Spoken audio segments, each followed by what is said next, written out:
இன்றைக்கி இந்த செவ்வாழைப்பழம் வாங்கிட்டு வந்து ஒரு ஜூஸ் போடலான்னு தான் வாங்கினேன். இதை ஜூஸ் போட்டு குடித்தா ரொம்ப நல்லதுங்க. ஃபஸ்ட்டு செவ்வாழைய வாங்கி இந்த மாதிரி கட் பண்ணிக்கோங்க. கட் பண்ணி இது சாப்பிட்றதுக்கு சிரமமாக இருக்கிறவங்க ஜூஸாக போட்டு குடிக்கலாம். இதில் எந்த ஒரு சுகர் அந்த மாதிரி சேர்க்க வேண்டியதில்லை. அப்படியே அரைச்சி அப்படியே குடிக்கலாம். ரொம்ப நல்லதுங்க. சில பேரெல்லாம் அந்த தோலோடையே சாப்பிடுவாங்க. தோலோடு அரைச்சி சாப்பிட்டா இன்னும் நல்லது. செவ்வாழையில் எவ்வளோ நன்மை இருக்குது தெரியுமா? இது வந்து நம்ம ரத்தத்தை சுத்திகரிக்கும். அந்த பிளட் ப்ரெஷரும்பாங்கள்ல அதையும் குறைக்கும். நம்ம கண்ணுக்கு நல்லது. குறிப்பாக ஹார்ட் அட்டாக் வராமல் தடுக்குதாம். இதெல்லாம் நிறைய பேருக்கு தெரியுமா என்னன்னு தெரியல.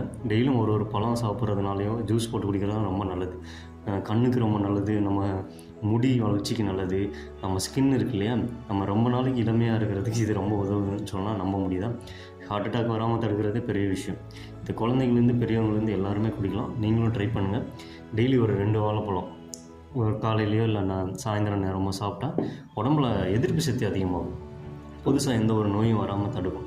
இதில் இவ்வளோ போனாங்க. முக்கியமாக பெண்களுக்கு மாதவிடாய் காலத்தில் இதை சாப்பிட்டா ரொம்ப யூஸ்ஃபுல்லாங்க. இதில் இவ்வளோ பலன்கள் இருக்குது. உங்களுக்கும் இது நல்லா பயன் தரும்னு நினைக்கிறேன். நீங்களும் பயன்படுங்க.